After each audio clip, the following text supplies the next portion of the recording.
Okay, guys, we're recording right now, so I just started. So Okay. Okay. All right. Great.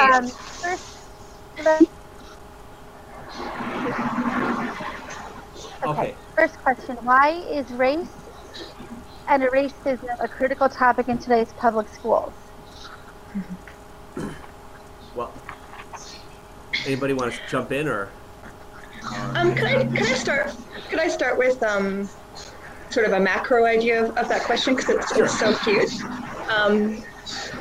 Yes. One of the reasons why it's so important to all public schools, I think internationally, is because our world is becoming increasingly more globalized, and it's more and more important for our children to learn. Can you guys hear me very well? I'm hearing a lot of background. Yeah. I can hear you. Oh, okay, cool. I think that in today's world and for the education of our children to succeed in the 21st century, we all need to know how to get along, and we all need to learn how to globally collaborate. And so on a global scale, I think that it's important for all countries to learn about race and racism, because we're all interacting with each other on a much larger scale. And I know this course is based in America, but on a global scale, it's really important as well. Yeah, I agree. Oh, yeah, I don't think it was from this module's readings, but Banks talked a lot about that in the last module, and he talked a lot about how, as Americans, we really don't have to interact with people. I mean, English is this international language, and America is kind of an isolated country in a way. Patrick, you're going in and out. Oh, I'm sorry. It's probably better. Okay, can you hear me now? Oh, that's better. This is better. Okay. Well, Banks made a lot of comments about this in the last module about how, we live in this international, like you said, international community, and it's important for us to interact with one another, to develop good relationships with one another. As Americans, I mean, this is kind of my own thoughts now. As Americans, we don't really, living outside of America, I realize this more that, Americans don't really have to jump out of their comfort zone, too often. I mean, English is the international language, and we're pretty isolated. America is pretty isolated in a way compared to someone from like Europe, where you're interacting with all these languages and peoples and all these different.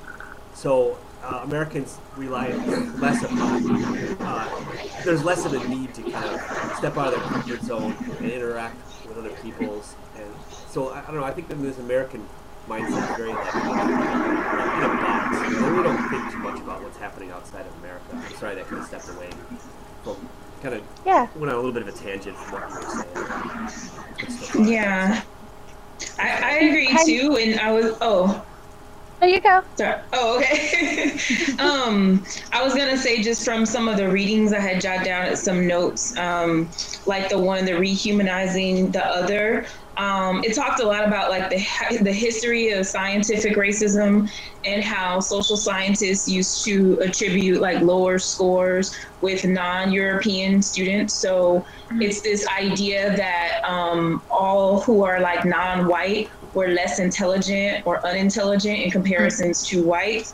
And that, ideology has stuck with a lot of people of color, even to this day. And I know this is kind of, it's on the topic, but a little off it. I know when we read the article about the Asian students, the Asians as minority, it's been ingrained in them, this idea that, they're known as the smart ones, they're known as the ones that are very astute. So they have to hold up to that responsibility in order to like fit in. And it appears that African Americans and Latinos in particular are known as the ones who are lazy, who are having behavioral issues, who get kicked out of school. So that not only sticks with people of color, but it also sticks with teachers. And that's one of the reasons why I believe in the readings they were saying, the reason why this is perpetuated for so long is because teachers, that's what they've been seeing. That's what they know is that, okay, if you have the black kid and the white kid that did the same thing, who is automatically going to be blamed for it? More than likely the black kid, because historically we've blamed, the black kids for anything that's negative. Like they said, the blackness was, related to negativity. And then I was going to mention one other thing is that one of the articles mentioned W.E.B. Du Bois and the double consciousness. And that one is definitely important because especially as African Americans, you have to live a double life. You have multiple identities. You have one identity at home where you can be comfortable in the skin that you're in and talk the African American language that they call it AAL.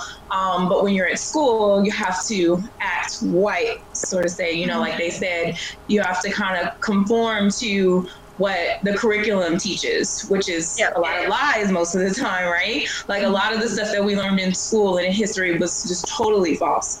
So I think that's one of the reasons why race and racism is still important, especially in public schools, because things like this, the curriculum is still tailored towards, white America. Yeah. Yeah. Yeah. Go ahead. Sorry, Hen. It's your turn. When you're saying about how teachers are like if there's a white child and a black child, the black child would get blamed. Even that speaks to that video about the doll. Yes. And the children were like,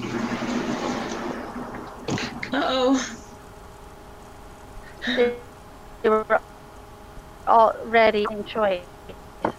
Who's here? I got you. I can hear you. You're kind of going in and out. I am. And we can barely hear you. Yeah. Okay. Should I pause the video or should we kind of just continue on for a little while and see if she comes back in, or? Can you hear me better like this? Yeah, I can. I can hear you better. Can you hear me now? Yeah. Okay. Yeah. Okay. To my phone if I need to. Okay.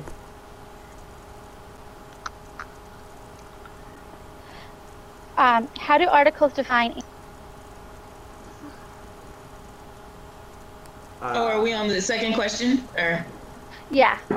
Okay. So I asked, how do? Okay. Sorry. That's fine.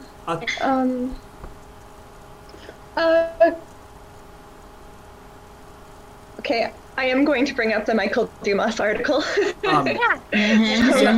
you start, can I jump in the really article quickly? I'm just going to jump in really quickly, Sarah, and jump in and give you his definition of what, and then you can kind of take it from there, because you know this. I think you know this article a lot better.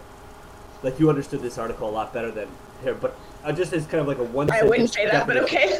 No, I mean, you said you really know a lot. I like it. Okay. Yeah, he said that, he describes it, I think, in the first sentence as a cultural disregard for and disgust with blackness. And I think that's kind of like a really simple way of describing what he said. It's described as anti-blackness. So I don't know if you want to take it from there, Sarah, but that's kind of the definition he gave. Sure.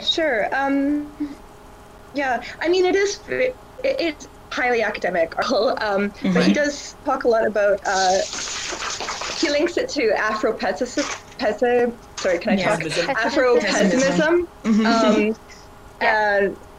which basically theorizes that blackness is always going to be at odds with society.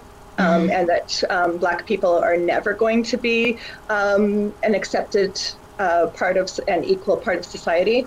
And he says, and then he goes on to talk about how he doesn't necessarily agree with that perspective, but he's also not an optimist. So he believes that there can be blackness is perceived in society, and there can be changes in having more equality. But he also, if you want me to quote from it, the Afro-pessimist scholars, they contend that the black is socially and culturally positioned as slave, dispossessed of human agency, desire, and freedom, saying that slavery marks their position in society. To kind of back up a little bit, Sarah, like one of the points I think he made was that, since slavery, the African or blacks have been the whites around slavery time and even around World War II, they had gained all the property rights. So because they had all these property rights, it was very difficult for blacks to get ahead in society. And this is why they still say that in many ways, even though it's illegal to have slaves now, because whites are so in control of our country, that it's very similar. Yeah, and I agree. I was gonna. Oh, go ahead. No, you go. You sure? Yeah. Oh, okay. No, I was gonna say I agree with that too, and I know they brought up a lot of about the police shootings, teacher discrimination, like the one teacher in Illinois that was calling the student the N-word, which was totally crazy to me. And then the threat of black bodies, a lot of it was about killing, I forgot the term they use, assassinated or with a bullet or something like that. Yeah. It was the 3 bullets. 3 bullets to the classroom. 3 metaphorical bullets. The language arts. That kind of kill the spirit of the student. I thought that was really interesting. It was very hard to read, I think, more than anything. But at the same time, I understood where they were coming from, especially about, I know Patrick mentioned the slavery mentality. And I think just, part of what they were saying is that it's embedded in the U.S. still, because although, African Americans or blacks are not slaves anymore, the mentality is still there, and it has never gone away due to the inequities that we've had, or I shouldn't say we, blacks have had since chattel slavery, since being forced to come to the U.S. But it also goes to, I want to mention the book that we're reading. And it mentions in there about the GI Bill. I had no idea. Oh my God. Me too. Yeah. GI Bill, the housing scams, and I kind of knew about the housing. It was more so of it was one of those things where you knew, but you didn't know how they were doing it. And just really coming from an African American perspective, I always knew that areas are segregated. The suburbs are segregated from the hood and different other areas, but I just didn't know how they were pushed out. But gentrification is real. We see it every day. And I think a part of that is just we never started off equally. So this anti-blackness is, how can we say, we'll be equal one day if we've never started off from the same playing field? And it would be almost impossible unless you wipe out race, which can't happen. It's not going to happen. We could be multiracial, but, I thought it was interesting that even the article about the Asian students, can y'all hear me? Yeah. Okay. I'm not popping up on the thing, so I can't. Oh. So, can hear me. How the Asian students, the Koreans, want to have favor with the white students. Right. They know, coming to the United States, so that it's so imbalanced, that children coming in can see that. I also, the story of, in the book, the news story of the girl trying to get the job at the mall. Oh God! The one she got hit by the truck, and all about the. Andrew's kind of closing in and out here on my end. I'm sorry. Yeah, I got you. Go ahead. Okay, I'm gonna switch to another device to see if that helps. Sorry. It sounds the same here from our end. Hey. Sorry. I'm going to pause the video here for a second, you guys. Yeah. Okay, we are recording again. Okay. I was just going to say, be careful if your microphone is rubbing against stuff when you're talking, it might make it more background noise. I was talking about the news story of the girl trying to get the job at the mall. Right. And they had, people say, oh, you're playing the race card. But truly, if you look at the whole story, it really is a race issue. That I thought that was very profound to read about. Because Guys, I just want to, I agree. I just want to scroll back a bit if you don't mind. Because I really liked we mentioned the Loving Blackness to Death, the ELA article about the 3 metaphorical bullets and all that. Yes. I just wanted to mention, because we've discussed how about the totally unlevel playing fields in America and anti-Blackness and slavery. But I just wanted to mention that they don't really talk about the fact that this racism goes back so much further in history. Because actually, before slavery, before the colonization of America, British, French, Spanish colonialists were going around and messing everything up, to use polite English. Right.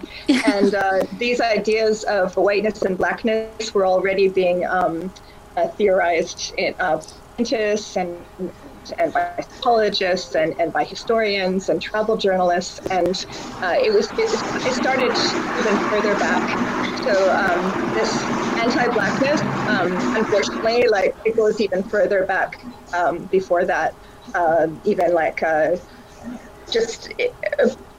sorry, my history's a little bit fuzzy, but when Britain was going around trying to colonize, and they were trying to start selling soap, and they were literally like advertising their soap as ivory, I think it was ivory, as washing off the blackness of the native. Wow. So this whiteness and blackness, like the ideas of it, and all this racism, it's so ingrained in British culture and very far back. Oh, I agree. I think it's in almost all cultures too. I think it's not just, America. I think it happens. Can you guys hear me? So. Okay. Yeah, we're good. Okay, I can't see myself when it. Okay, never mind. So, yeah, because like in India, they have the caste system, and I know sometimes they're discriminated against based on their skin color, like how deep it is, if it's on the lighter end or the darker end. I mean, even here within the African American community, there's racism within our own race, and I notice it doesn't mention that yet. The one on multiculturalism. Yes, I'm sorry. Multiracial students. Multiracial. Thank you. Yeah, it does mention it. Like if they're multiracial, but it doesn't mention the advantages that they get as well, because I know it talks about some of the confusion or the 1-drop rule and things like that, but I know that's part of the questions. But it is like it happens not only in America, it happens everywhere. Even in the Middle East, when I was living there, the lighter you are, the closer to you are as white, the more accepted you are, the more benefits you got, the money you made. If you're darker or like my color, then you were basically like, okay, you have some African in you. We see you as lesser than. So yeah, I totally agree. And in Singapore, where I am, sorry, no, go ahead. I don't know how back, like, it'd be far back. To study like how this racism and blackness spreads throughout the world and through history. And I know a lot's been written about it, but like where I am in Singapore, it's also very like, it's not a white-black dichotomy, but it's a society that's mainly made up of Chinese, Indian, Tamil, and like Tamil, Indian, and Chinese, and there's still I can see that anti-blackness, though, like in this culture embedded in it, where there is, even though they try to address it in the government and in schools, there is still this it's still very strong here, but it's just expresses itself in different ways. I agree. Yeah. Yeah. We talked a little bit about the multiracial students, the article. Does anyone want to add how are the experiences of multiracial students different from students of color and white students? I can talk about it from the article. Yes. Yeah. The like with black students, teachers who are not, that don't know their students, that don't know don't know their students well may misdiagnose them, or students that are having trouble in school, if the teacher isn't really informed on the issues, they can often misdiagnose their own students and describe them to be some troubled child, when in fact they could be having some kind of culture clash. There were two different parents in the video. They had the first speaker. This is the Boston Public Schools video. The first speaker, mother was white and Latino, and the father was black, and the mother dropped out of her life, and the father took care of both her and her sister. And students like that, where one parent is one race, the other one is not involved, the other one is. There's a lot of conflicting emotions there. It's like who do I associate with? They may blame one more than the other. There's a lot of really complex emotions happening or something like that can be that a teacher has to know about to properly communicate with and teach that person. So, I think the most important thing for either a parent or a teacher is to try to promote both cultures. So we try to do. My wife is Korean, so we try to promote both cultures, and so. What I found interesting about that. Oh, sorry. Yeah, please jump in, you guys. I found something interesting in there too, because it did say that in the same article of the multiracial students, it said multiracial children have similar self-esteem levels and experience psychiatric problems at no greater rate than compared to other children. So I found it kind of interesting because I think, and it mentioned here too, they feel like they have to choose, and usually they choose their more ethnic side, because if you have someone, I don't know if you guys know who Steph Curry is, he plays for the Golden State Warriors, right? Like if you look at him, you'll be like, oh, like what is he?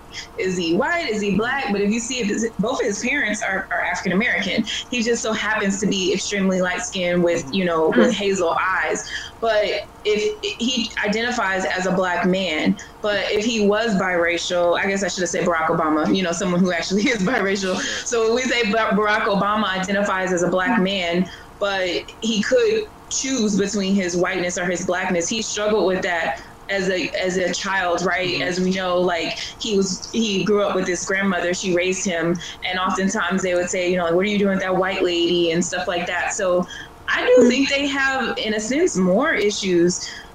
It's interesting when it said that they don't, as far as self-esteem. Yeah. I think, if anything, they're a little bit more confused, or, like I said earlier, I've seen, just my experience, this is not in the article, I've been around a lot of people. Some of my closest friends are multiracial. They get a lot more benefits in America because they're lighter, so they're more closely identified with white. Like the lighter you are, the more accepted you are, the more people feel comfortable. If President Obama was dark skinned, would have been, the first black president in the United States? Maybe not, Yeah. That's, I was very surprised too by the information, the research that said that there are not more issues, because the inner turmoil, like kids want to fit in. They, like that's innately like part of being a kid, at least in our society. They want to fit in and be accepted. And then that, like, which way do I fit in? And will I be accepted both ways? I just thought that was very interesting and surprising. Because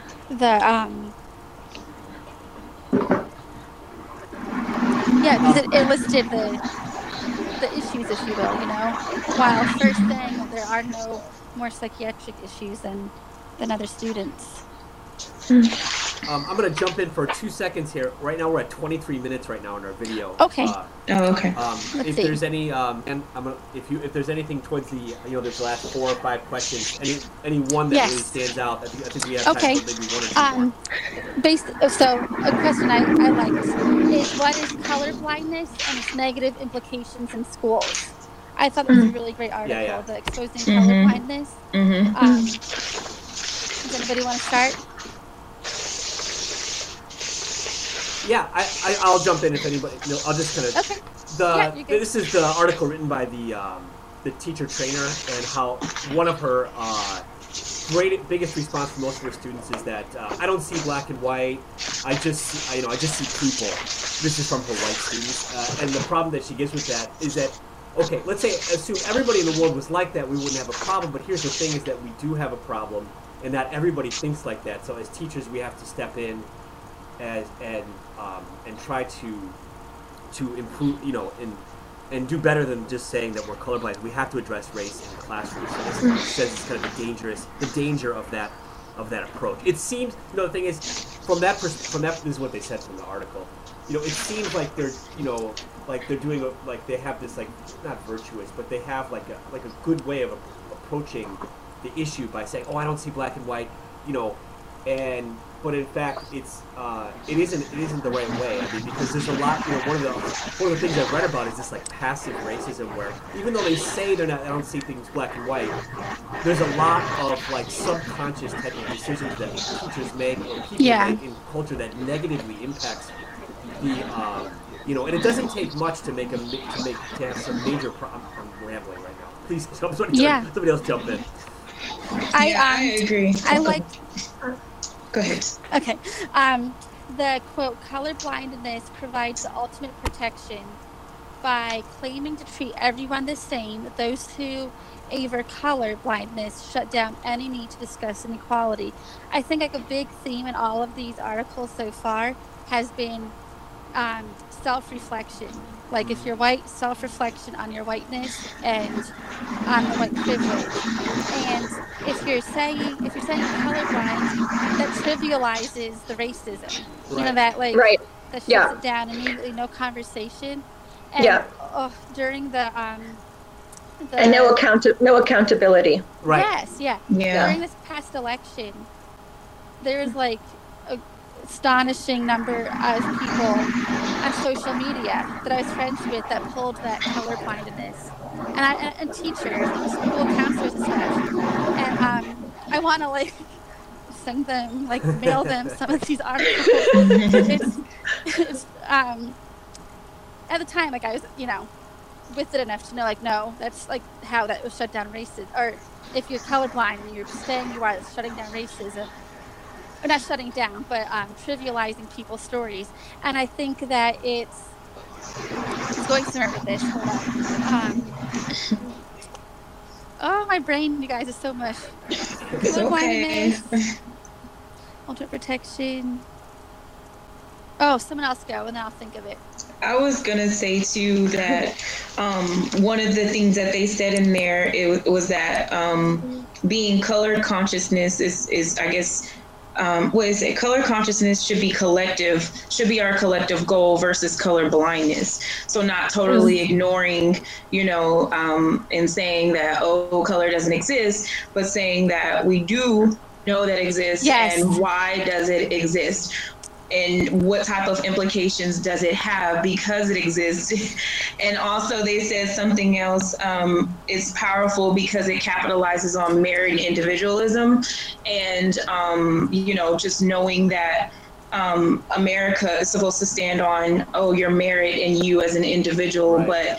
But, merit is basically how can you stand on merit alone when it's inequitable to begin with, right? Yeah. So you can't. And individualism too is just like who gets most of the privileges. So it's hard to say that and be true to all people of color, especially when we're not starting from an even playing field, like we've been mentioning, this whole time. Yeah, like the ideology of opportunity versus the reality. I thought of what I was trying to say was that while you were speaking, it reminded me of with the merit, how Dr. Martin Luther King Jr., his quote. Yeah, the I Have a Dream speech. Yes, and how people totally misinterpret it to benefit themselves without actually knowing what he's explaining, which is more of what you were explaining in it. I think also, like, from like curriculum perspective, colorblindness is really dangerous.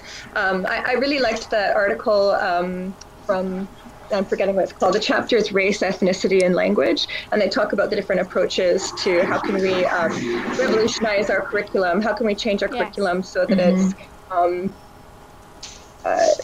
not anti-Black, so it is multicultural. Like, what are all the different approaches, like social action approach, the transformative approach, additive approach, contributions approach, and how do we get there, and the pros and cons and the resistances to it and all that. I thought that was really interesting because I work a lot with curriculum, and if you are colorblind, then you will not even, you won't be at step one. You won't even consider it. You won't be able to be at step one even. How are you going to get step 4? You can't even get past the color blindness. You really have to do some work. You're going to, even if you're going to make any efforts towards a multicultural curriculum. Ladies and gentlemen, or ladies, I'm sorry. I'm used to talking to my students, ladies and gentlemen. I make that mistake often with them too. When it's all guys in the room, I'll say, ladies and gentlemen, and they'll be like, ooh. So ladies and gentlemen. We're at 30 minutes right now, so I'm going to stop our video, okay? Okay. Okay.